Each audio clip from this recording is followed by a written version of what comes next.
नमस्कार। आज के इस एक्सप्लेनर में हम हिंदी साहित्य की एक ऐसी क्लासिक रचना की गहराई में उतरने वाले हैं जिसे हम सब ने कभी ना कभी पढ़ा या सुना जरूर है।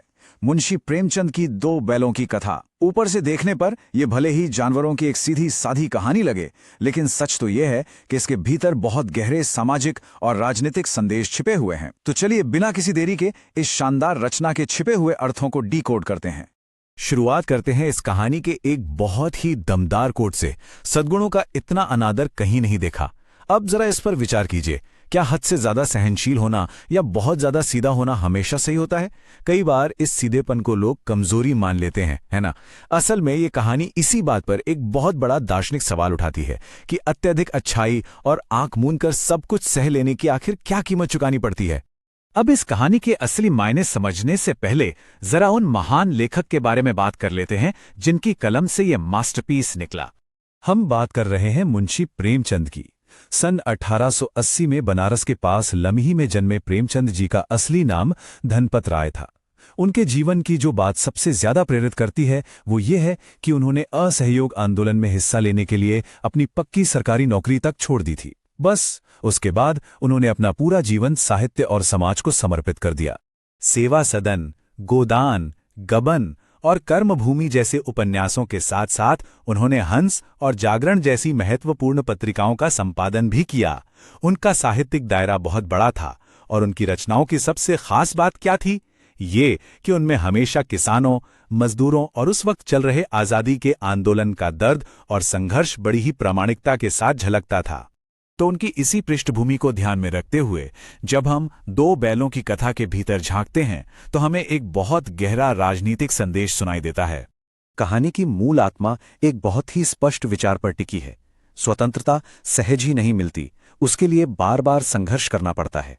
मतलब आजादी कोई ऐसी चीज नहीं है जो बस चुपचाप इंतजार करने से या अन्याय सहते रहने से मिल जाएगी।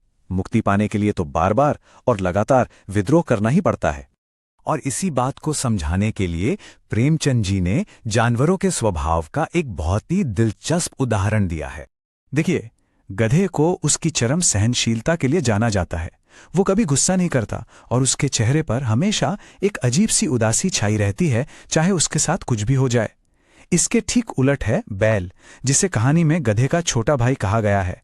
बैल थोड़ा कम बेवकूफ माना जाता है क्योंकि वो कभी कभी गुस्सा कर लेता है और अपना असंतोष दिखा देता है। लेकिन हैरानी की बात यह है कि समाज बैल को गधे से थोड़ा नीचे का दर्जा देता है, सिर्फ इसलिए क्योंकि वो बगावत करने की हिम्मत रखता है। यहां पर एक बहुत ही महत्वपूर्ण ऐतिहासिक संदर्भ आता है। कहानी के मूल पाठ में गधे के इस हद से ज्यादा शांत स्वभाव की तुलना सीधे तौर पर अफ्रीका और अमेरिका में रहने वाले उन भारतीयों की दुर्दशा से की गई है जो बेहद परिश्रमी और सहनशील थे। बिना किसी शिकायत के सब कुछ सहने की इसी आदत की वजह से इतिहास में उन्हें अक्सर कमजोर समझा गया और उनके सद्गुणों का कोई सम्मान नहीं हुआ। ये एक ऐसा ऐतिहासिक तथ्य है जिसे लेखक ने बड़े ही सलीके से इस कहानी में बुना है।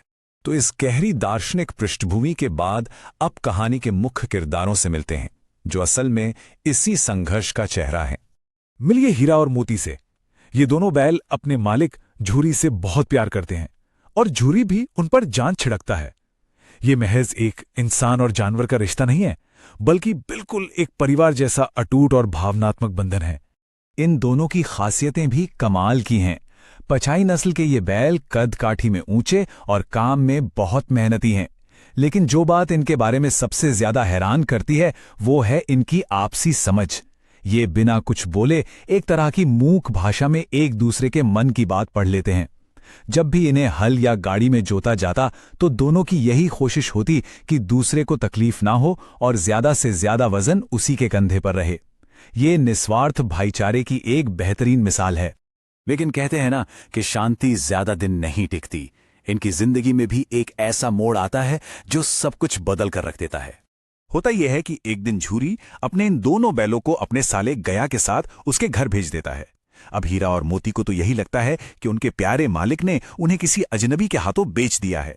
ये सोचकर ही वो अंदर से पूरी तरह टूट जाते हैं। उनका ये भ्रम और अलगाव का ये गहरा दुख उन्हें एक ऐसे मुश्किल और अनजाने सफर पर धकेल देता है जिसकी उन्होंने कभी कल्पना भी नहीं की थी। अब एक बिल्कुल नए और अजनबी माहौल में पहुंचने के बाद उनका ये दुख बहुत जल्द एक मौन प्रतिरोध में बदल जाता है। उनका विद्रोह बहुत साफ था। सबसे पहले तो उन्होंने गया के घर का चारा खाने से ही साफ इनकार कर दिया, मानो एक मौन भूख हड़ताल पर बैठ गए हों। और फिर जैसे ही रात हुई और पूरा गांव गहरी नींद में सोया, दोनों ने मिलकर अपनी दोगुनी ताकत लगाई और उन मोटी मोटी रस्सियों को एक झटके में तोड़ डाला। अगली सुबह की पहली किरण के साथ दोनों आजाद होकर वापस अपने पुराने घर झूरी के पास पहुंच चुके थे। अब उनकी इस आजादी और वापसी पर घर में दो बिल्कुल अलग तरह के रिएक्शंस देखने को मिले। एक तरफ झूरी था, जो अपने बैलों को वापस देखकर खुशी से रो पड़ा और दौड़कर उन्हें गले लगा लिया। गांव के बच्चे भी तालियां बजा बजाकर उनका स्वागत कर रहे थे। लेकिन दूसरी तरफ थी झूरी की पत्नी, जो गुस्से से आग बबूला हो गई।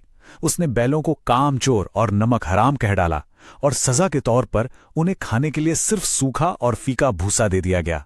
लेकिन जैसा कि हमने पहली बात की थी, आजादी की लड़ाई एक बार में नहीं जीती जाती।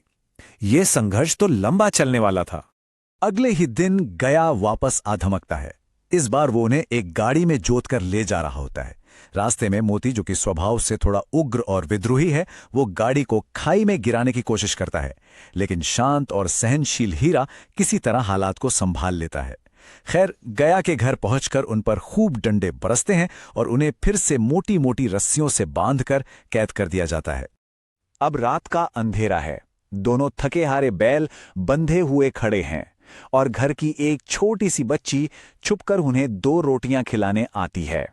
ऐसे में ये सवाल दिमाग में गूंजना लाजमी है कि आजादी की इस निरंतर लड़ाई में आखिरकार किसकी जीत होगी? क्या हीरा की बेइंतहा सहनशीलता कोई रास्ता निकालेगी, या फिर मोती का उग्र और तेज विद्रोह इन बेड़ियों को हमेशा के लिए तोड़ देगा? ये वाकई एक ऐसा सवाल है जो हमें यह सोचने पर मजबूर कर देता है कि मुक्ति पाने का असली रास्ता आखिर है क्या। इस कहानी की गहराइयों और आगे होने वाले घटनाक्रम पर विचार जरूर कीजिएगा। इस एक्सप्लेनर में हमारे साथ जुड़ने के लिए बहुत बहुत धन्यवाद।